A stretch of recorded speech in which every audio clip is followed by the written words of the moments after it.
Hello and welcome to South Asia Today, where we bring you in-depth insights into the key events shaping South Asia. I am Shivangi Mishra and here are today's top stories. Bamboo builds livelihoods and eco-friendly futures.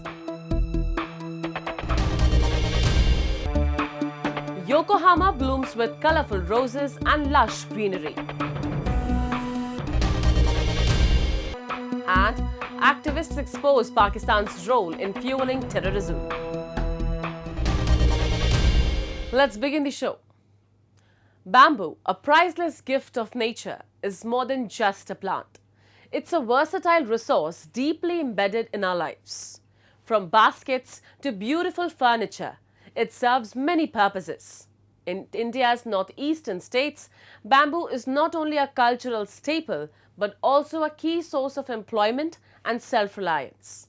The government is actively promoting its growth and use.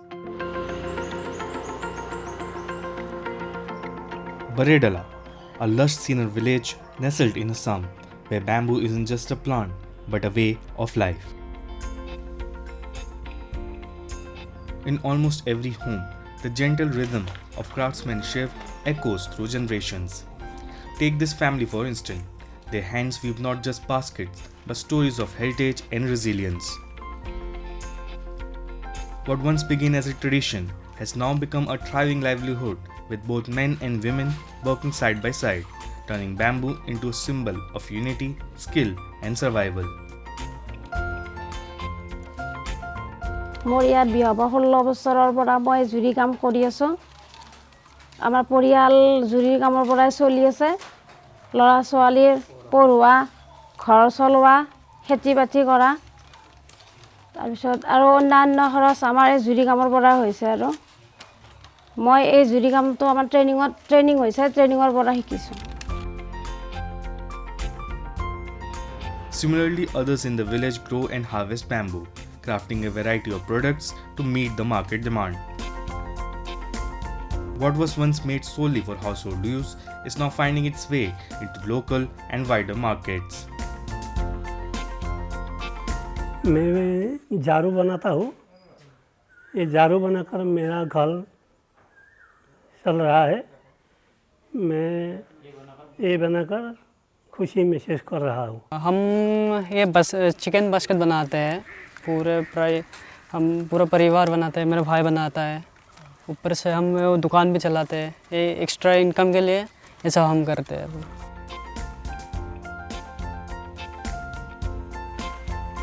Reviving traditional bamboo craft, the Northeast Cane and Bamboo Development Council trains artisans, support design innovation and connect them to market. From cutting and sorting to crafting, the center showcases bamboo's full potential.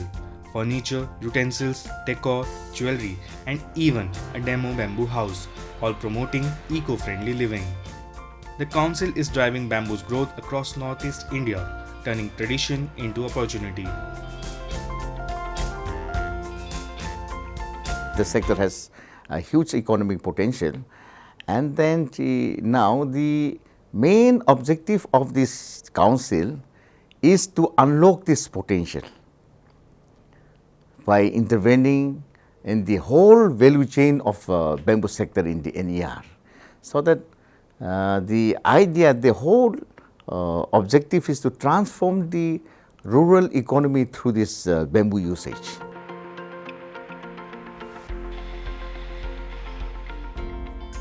According to reports, the market was valued at approximately $314 million in 2024 and is projected to reach over $436 million by 2030, growing at an annual rate of around 5.82%.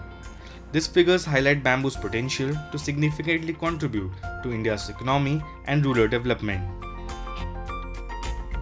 I do believe that with the increasing importance and then the increasing demand of the bamboo because of the sustainable development, now this is one material which is sustainable and which is environmental friendly, and which in the future this is going to be, the bamboo is going to be the future for all our material for our activities. Rising demand for bamboo products along with government initiatives like the National Bamboo Mission is driving growth in the sector. These efforts have enhanced bamboo cultivation, processing and marketing, creating new employment opportunities for local communities. National bamboo mission के तहत bamboo किसानों, handicraft से जुड़े artist और दूसरी सुविधाओं के लिए सैकड़ों करोड़ रुपए का निवेश किया जा रहा है। इससे नॉर्थ ईस्ट के युवाओं को, यहां के स्टार्टअप्स को बहुत लाभ होगा। The bamboo industry in Northeast India is not just supporting local livelihood, it is emerging as a vital force in strengthening the nation's economic resilience and environmental sustainability.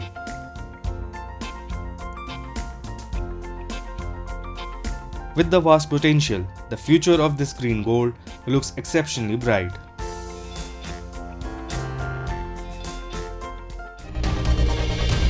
Yokohama is beautifully wrapped in lush greenery and vibrant roses from spring to autumn.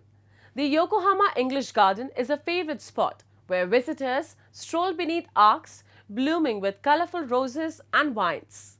Around the harbour, many locations showcase stunning rose displays, collectively called the Garden Necklace of Roses, creating a lively and refreshing atmosphere that enchants residents and visitors alike throughout the season. Yokohama is adorned with lush greenery and vibrant flowers. From spring to autumn, colorful roses brighten the city, creating a refreshing atmosphere. A top spot to enjoy them is the Yokohama English Garden, where visitors stroll under arches draped in blooming roses and vines. バラを中心とした英国式庭園と言っておりまして、バラだけでなくさまざまな種類の植物を植えておりますので、1年通して四季折々いろんな姿を楽しめる庭園となっております。累計入園者数ついに150万人を突破いたしまして、これからも愛されるガーデンを目指してしっかり管理していきたいと思っております。おすすめのバラは、花小紋という品種になります。と見ていただきますように、一重咲きの小さい小ぶりのピンク色の花が咲きまして、枝一面に咲いてくれるので、上の方から下にしだれさせるように誘引しております。ですので、バラに囲まれるような写真が撮れるということで、フォトスポットとしても今結構人気になってきております。 During this season, many spots around the Yokohama harbor are adorned with stunning roses, collectively known as the Garden Necklace of Roses. Harbor View Park features a rose garden with a fountain and offers beautiful views of the city. The rose, Yokohama's official flower, is cherished by locals. 同じぐらいの時期に来まして、同じお洋服を着てね、来てみたんです。いとちゃんお腹痛くてね、ねここのバラすごい素敵で綺麗なバラがたくさんあるので来てます。横浜市ではガーデンネックレスという取り組みをしております。横浜市内にはお花の見どころがたくさんありまして、そこの見どころをネックレスのようにつなぐという取り組みになっております。まずは桜、そしてチューリップ、バラが見どころとして移り変わっていきます。横浜の港らしい風景を見ながらお花の巡りを楽しんでいただければというイベントとなっております。Yokohama's flowers and greenery bring joy to both residents and visitors. This soothing atmosphere will continue through to Green Expo 2027, where the city's natural beauty will be celebrated. Now we take a look at some happenings in Asia in a segment called Asia Watch. Protests were held for third day in Mir Ali in northwest Pakistan on Wednesday after a suspected drone strike killed 4 children from the same family and injured 5 others, local residents said. The victims' family and villagers blocked roads, demanding accountability for the attack, which they said targeted civilians. In a statement on Wednesday, Pakistan's military media wing, the Inter-Services Public Relations, condemned the civilian casualties but denied involvement, calling the allegations unfounded and misleading. The ISPR said that an investigation was underway. North Waziristan, a former militant stronghold province near the Afghan border, has seen intermittent violence despite military operations against insurgent groups.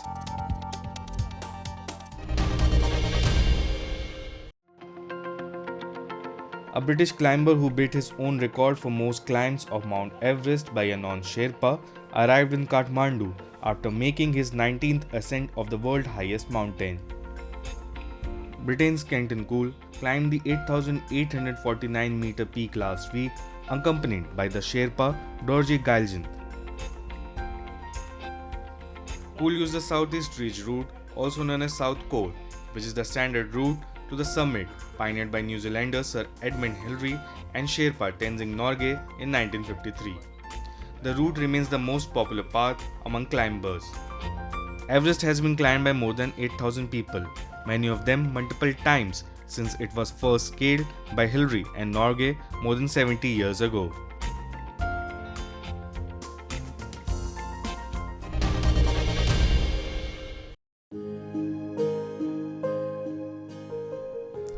Severe drought in Syria this year could lead to failure of an estimated 75% of local wheat crop, according to the United Nations Food and Agriculture Organization, threatening the food security of millions of people. Tony Etel, the FAO's representative in Syria, the agency anticipated a food shortage of 2.7 million tons of wheat for this year, which is sufficient to feed 16.3 million people over 1 year. Under former President Bashar al-Assad, Damascus depended on wheat imports from Russia to support the bread subsidy program during past droughts. Wheat farmers like Asad Azaldin have seen their crops fail due to the drought. It has further strained Syria's beleaguered agriculture sector that suffered from fighting and heavy bombardment during 13 years of civil war. Moscow, a staunch ally of Assad, suspended wheat supply to Russia soon after the Islamist rebels toppled him, citing uncertainties about the country's new authorities.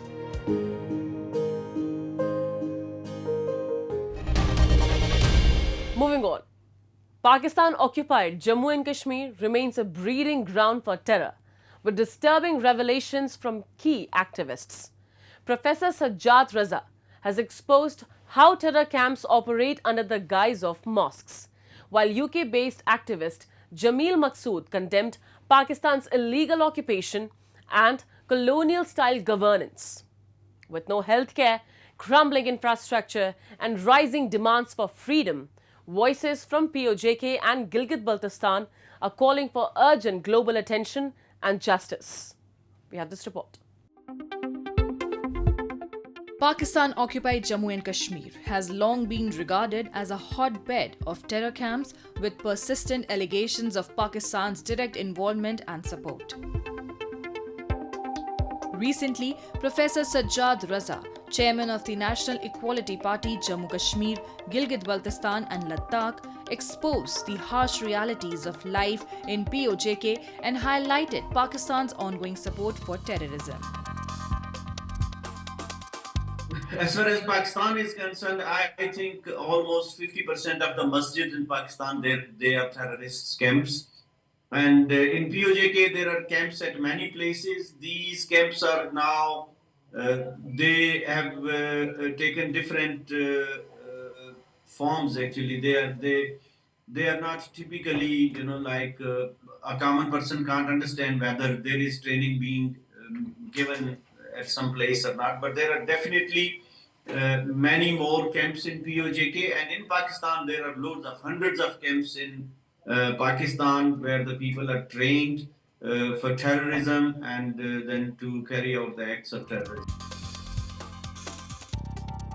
Frustrated by decades of Pakistani policies, a growing majority in POJK now demands independence from Islamabad. Pakistan's control over POJK has not only stifled voices for freedom but also led to severe underdevelopment. One of the most alarming aspects is the complete absence of healthcare infrastructure in these areas. UK-based activist and native of Pakistan-occupied Jammu and Kashmir, Jamil Maqsood, who has long campaigned for the rights of people in POJK and Gilgit-Baltistan, said that the Operation Sindoor sent a clear message, not only to terrorist groups but to the military establishment in Pakistan that has, in his words, spent decades feeding the fire of extremism. Maqsood criticized what he called Pakistan's policy of interventionism and support for extremist ideologies. There is no doubt about it. The people in Pakistan occupied Jammu Kashmir and also in Gilgit-Baltistan. We should not forget that territory which is illegally ceded by Pakistan on 28th of April 1949 under the pretext of so-called Karachi Agreement. Pakistan have no locus standi to rule over these territories. The United Nations Commission for India Pakistan on its 13th August 1948 recommendations and resolutions asked Pakistan to withdraw its military, its tribals, its the people who were not normally residing in these areas, who invaded into Jammu and Kashmir alongside with the Pakistani military, should be withdrawn and local authorities should be established. But instead of establishing a local authority, Pakistan consolidated the social, political, economical, constitutional and legal authority and occupation of this land. So the people of both the regions truly and genuinely seeking international support to get rid of colonial style governance and colonial and Pakistani military clutches since 80 years now. From growing terrorism to mass public discontent and collapsing public services, the situation in Pakistan-occupied Jammu and Kashmir remains dire.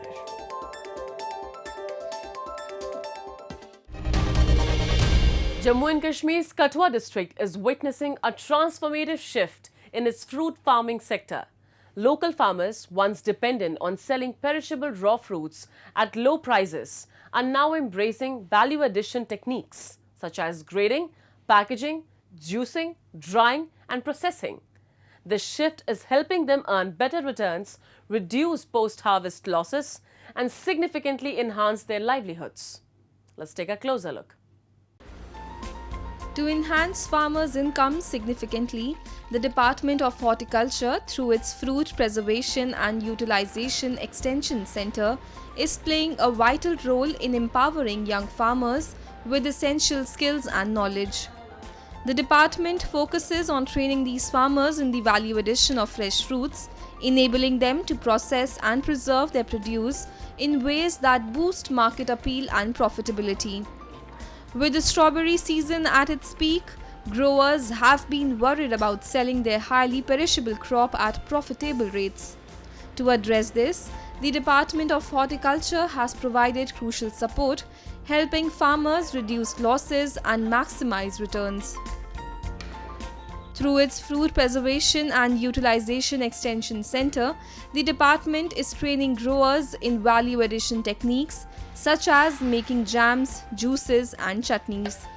Importantly, all these products are prepared without any artificial coloring or adulteration, maintaining the original taste, aroma and nutritional value of the fruit.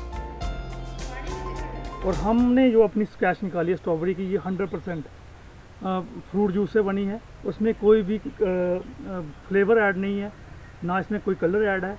और आप इसको market में जो भी पिएगा वो मान के चलिए सभी प्रोडक्ट से बढ़िया प्रोडक्ट पिएगा. तो ये अभी हमने लॉन्च की है. इसको हम कोशिश करेंगे कि इसको कमर्शियल लेवल पे भी लेके आएंगे. इसमें जो और कमियां होंगी उसको भी दूर करेंगे. This initiative has significantly empowered strawberry growers by offering them a reliable alternative market, ensuring they are shielded from unpredictable price fluctuations and preventing financial losses that often arose from uncertain market conditions.